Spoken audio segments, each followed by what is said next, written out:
अस्सलाम वालेकुम व्यूअर्स, राबा सागर एडवोकेट आज एक नए टॉपिक के साथ आपकी खिदमत में हाजिर है।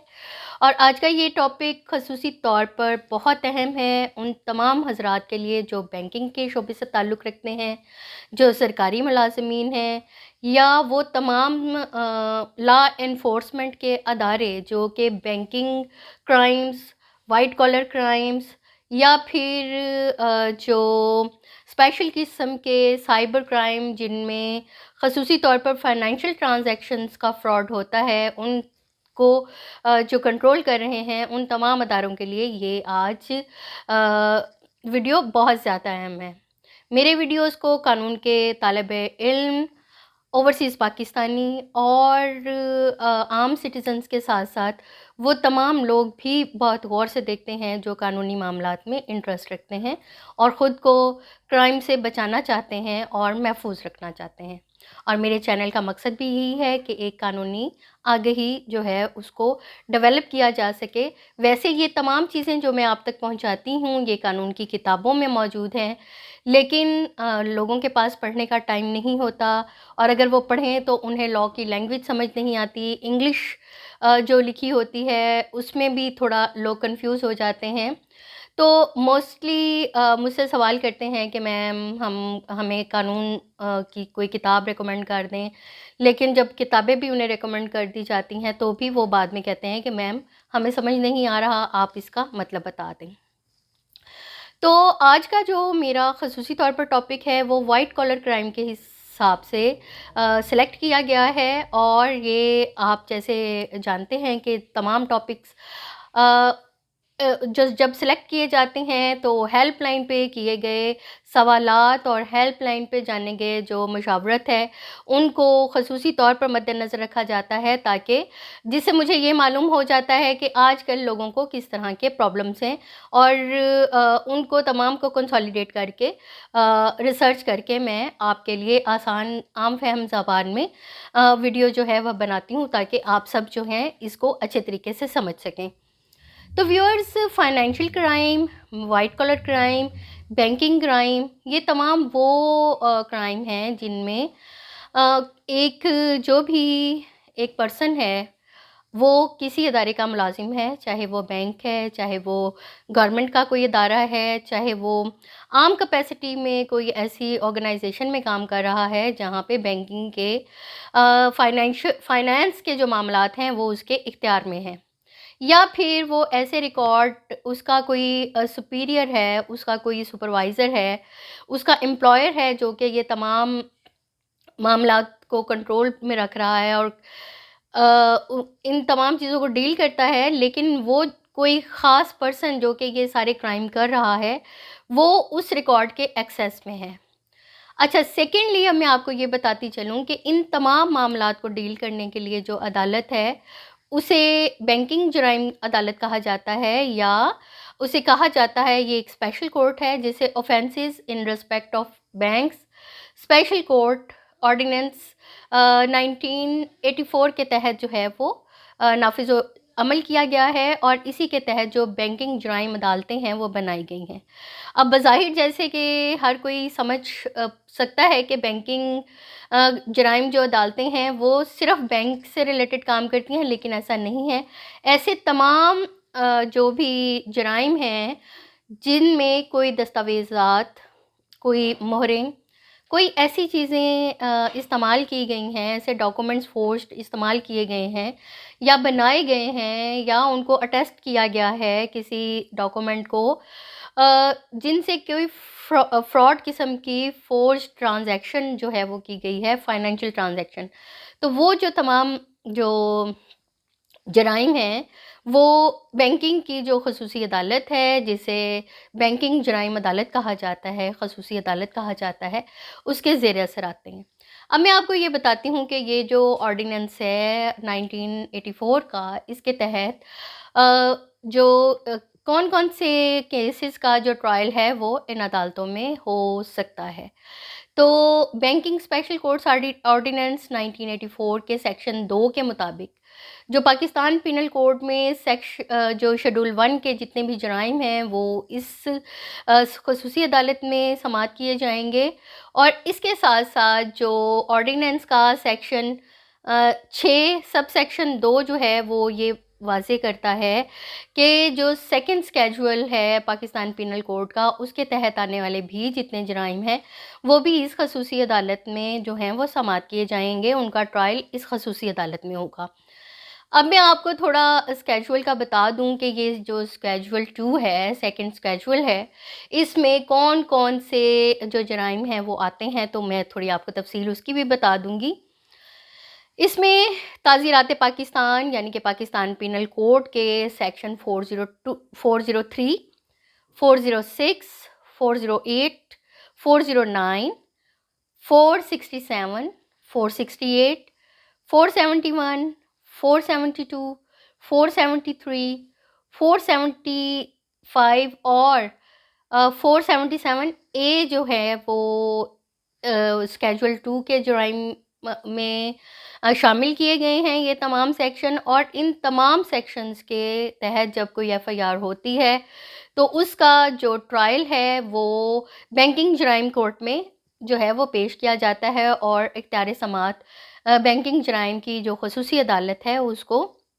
हासिल है कि ऐसे केसेस का फ़ैसला करे। और ऐसे केसेस में जो है वो जो ट्रायल और चालान सबमिट होने के बाद जो चालान सबमिट किया जाता है वो खसूसी अदालत की किया जाता है। अब मैं आपको कुछ और बता दूं कि ये जो बैंकिंग जराइम के खसूसी केसेस हैं ये भी एफआईए के दायरा इख्तियार में भी आते हैं और आम जो पुलिस स्टेशन है उसमें भी इनकी एफआईआर दर्ज हो सकती है। और जब कोई केस एफआईए में इसका रजिस्टर होता है तो उसमें खसूसी तौर पर ये आता है कि कोई ऐसी जो ट्रांजैक्शन की गई है उसमें साइबर के ज़राए भी, साइबर सोर्सेज भी इस्तेमाल किए गए हैं और उसमें कुछ इंटरनेशनल का एलिमेंट भी आता है कि जो अक्यूज़्ड है, जो कल्प्रिट है वो मुल्क से बाहर है। और उसमें ये भी आता है कि ये इसमें कोई फोर्जरी या कोई इस तरह का फ्रॉड किया गया है जो कि खसूसी अदालत के ज़ेर असर आता है। कुछ रोशनी डालना चाहूँगी इन सेक्शंस के ऊपर जो कि मैंने अभी आपको गोशगुजार किए हैं, जैसे कि 403 जो 403 है। अच्छा, अब मैं इन सेक्शंस के बारे में जब मैं आपको बताना चाह रही हूँ तो मैं आपको यहाँ पे ये बताती चलूँ कि ये जो तमाम सेक्शंस हैं इनमें कोई पब्लिक सर्वेंट, बैंकर, मर्चेंट, कोई भी ब्रोकर, एजेंट या किसी भी तरीके से एक शख्स जो कि कुछ फाइनेंशियल इख्तियारात रखता है किसी ख़ास किस्म की फ़ाइनेंस के ऊपर, किसी डॉक्यूमेंट के ऊपर, किसी मोहरें हैं या कुछ इस तरह के सरकारी चीज़ें हैं जो कि ख़ुसूसी तौर पर फाइनेंस के ज़िम्मे में आती हैं, उनके ऊपर जिसका इख्तियार है, चाहे वो ज़ाती तौर पर, चाहे वो इनडायरेक्टली सबॉर्डिनेट के तौर पर इख्तियार रखता हो,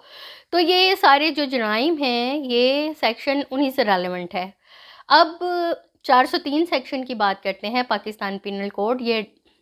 डिसऑनेस्ट अप्रोप्रिएट, ये जो डिसऑनेस्ट जो मिस अप्रोप्रिएशन होती है किसी भी प्रॉपर्टी की, या प्रॉपर्टी में क्या क्या चीज़ें आती हैं, जैसे मैं आपको पहले ही बता चुकी हूँ कि इसमें कोई भी दस्तावेज़ात, कोई भी वैल्यूएबल सिक्योरिटी, कोई बैंक के जैसे कि स्टैम्प पेपर, कोई मोहरें या कोई इस तरह की जो दस्तावेज़ात हैं वो आती हैं प्रॉपर्टी में। अगर कोई उसको डिसऑनेस्टली मिसअप्रोप्रिएट करता है, उसमें रद्द-बदल करता है, तो इसकी 2 साल सज़ा है और जुर्माना भी है। और ये एक ही वक्त में जुर्माना और सज़ा जो है वो इकट्ठी सुनाई जा सकती है। फिर हम बात करते हैं, फिर ये जो सेकंड स्केजुअल के जराइम हैं ये बैंकिंग स्पेशल कोर्ट में आते हैं, इस वजह से इसके जितने भी सेक्शंस हैं उस पे मैं आपको थोड़ा-सा बताती चलूँगी कि ये सेक्शन किस हवाले से हैं और इनकी क्या सज़ा है, क्या जुर्माना है। 406 जो है वो क्रिमिनल ब्रीच ऑफ ट्रस्ट है और इसकी 7 साल की सज़ा और जुर्माना जो है इसको इसके जो भी मुजरिम है वो दिया जाता है। और फिर 408 की बात करते हैं जो क्रिमिनल ब्रीच ऑफ ट्रस्ट है, लेकिन इसमें क्रिमिनल ब्रीच ऑफ ट्रस्ट किया किसने है? किसी मुलाजिम ने, किसी सर्वेंट ने या किसी ऐसे पर्सन ने जो कि ऑथोराइज़ था उन तमाम चीज़ों को मैनेज करने का, कंट्रोल करने का, उनको सेव करने का। और मतलब उसने बेशक किसी भी कैपेसिटी में ये क्रिमिनल ब्रीच ऑफ ट्रस्ट किया हो, तो चूँकि वो उसके इख्तियार में था तो उसे सेक्शन 408 के तहत बैंकिंग जराइम की जो खसूसी अदालत है वो सज़ा सुना सकती है और इसकी सज़ा जो है वो 7 साल कैद और जुर्माना है। फिर हम सेक्शन 409 की बात करेंगे जो क्रिमिनल ब्रीच ऑफ ट्रस्ट है बाय अ पब्लिक सर्वेंट। और पब्लिक सर्वेंट का आप जैसे जानते हैं कि कोई भी ऐसा शख्स जो किसी सरकारी ओहदे पर फाइज है और उसमें कोई दस्तावेज़ात, चाहे वो बैंकर है, चाहे मर्चेंट है या कोई किसी के एजेंट के तौर पर, किसी फाइनेंशियल अदारे के एजेंट के तौर पर काम कर रहा है, तो अगर वो ब्रीच ऑफ ट्रस्ट करता है, किसी की बददयानती करता है, तो सेक्शन 409 के तहत उसकी जो है सज़ा इम्प्रिजनमेंट फॉर लाइफ है, यानी कि उम्र कैद की सज़ा और जुर्माना है। या फिर इसमें ज़्यादा से ज़्यादा जो है जुर्माना भी दिया जा सकता है और दोनों सज़ाएँ होती हैं। और बैंकिंग जराइम की जो खसूसी अदालत है वो इसमें इख्तियार समाअत रखती है। अब हम 467 की बात करेंगे सेक्शन 467 की, जो कि फोर्जरी ऑफ वैल्यूएबल सिक्योरिटी में आती है। अब वैल्यूएबल सिक्योरिटी से आपको पता है कि कोई बैंकिंग दस्तावेज़ात, चेक बुक,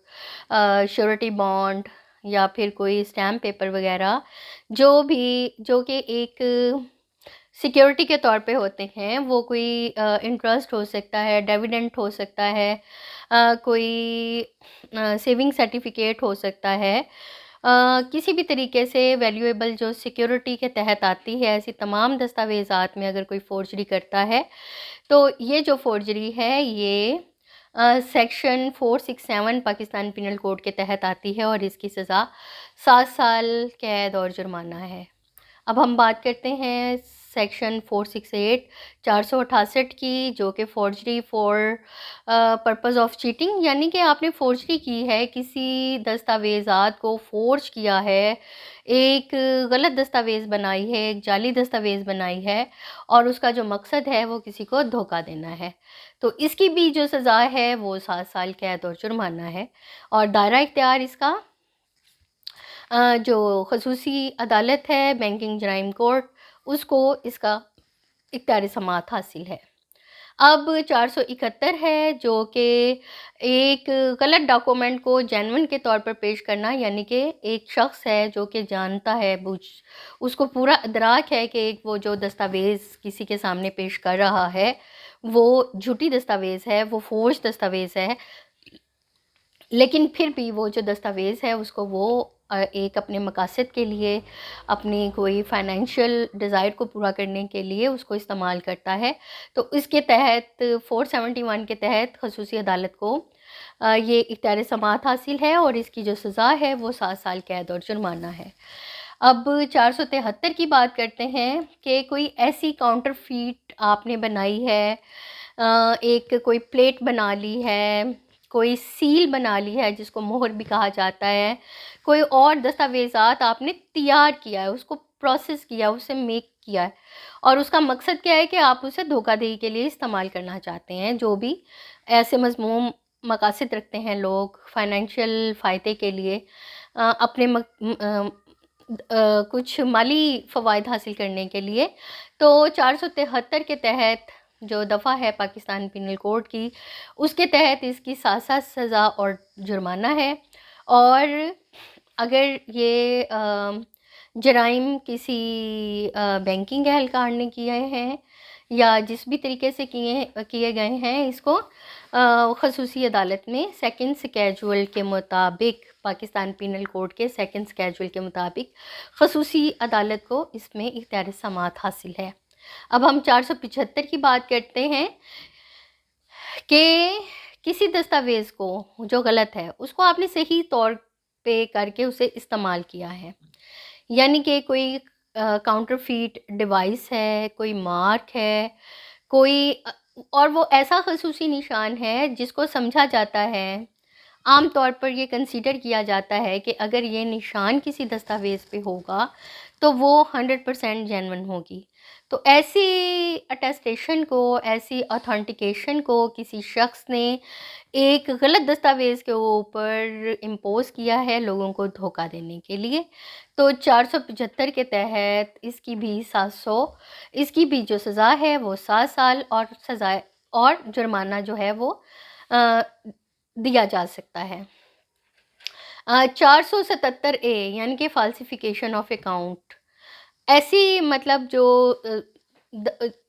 एक झूठी एंट्री, यानी कि एक एम्प्लॉय है वो अपने किसी एम्प्लॉयर के, जो उसका सीनियर है, सुपरवाइज़र है, जो कि अकाउंट से रिलेटेड है, उसमें कोई झूठी एंट्री कर देता है। और बदनीयती पर मुश्तमिल ऐसी एंट्रीज़ जो कि माली फ़वाइद उठाने के लिए की जाती हैं, बदनीयती पे मबनी ये जो होती है, जिसमें फ़ाल्सिफिकेशन ऑफ अकाउंट में आता है, तो ये जो सारी है 477A के तहत इसकी जो सज़ा है 7 साल सज़ा और जुर्माना है। तो व्यूअर्स, आज जो बात की गई है बैंकिंग जराइम की जो खसूसी अदालत है, जिसको जो कोर्ट है वो कहा जाता है बैंकिंग जराइम कोर्ट भी कहा जाता है, और offences in respect of banks special court भी कहा जाता है। इसका जो कानून है वो offences in respect of banks special court ordinance 1984 है, और इसके तहत ये जो सारे जराइम हैं जो पाकिस्तान पिनल कोड के स्केड्यूल 2 में मौजूद हैं, उनमें आने वाले जो क्राइम हैं वो उसके ज़ेर असर आते हैं। तफसील अभी मैंने आपको इस वीडियो में बता दी है। व्यूअर्स, कानूनी मामला से आप आगाह रहें, और ये बहुत ज़रूरी है ताकि जब भी आप कोई बैंकिंग ट्रांजैक्शन करें, जब भी आप कोई फाइनेंशली ट्रांजैक्शन करें, तो आप बहुत मोहतात रहें। और अगर कोई आपके साथ धोखा कर रहा है तो आपको कानून मौजूद हो, आपको कोर्ट्स का इदराक हो, और आपको ये मालूम हो कि अगर कोई धोखाधड़ी हुई है तो आगे आप उसकी रेमेडी कैसे हासिल कर सकते हैं। मुझसे आप तमाम जो हजरात हैं वो राब्ते में हैं। ओवरसीज़ पाकिस्तानीज़ के लिए भी मेरा हेल्पलाइन नंबर जो है वो व्हाट्सएप पे मौजूद है। मेरे चैनल को देखते रहिए और ख़ुद के नॉलेज को बढ़ाते रहिए।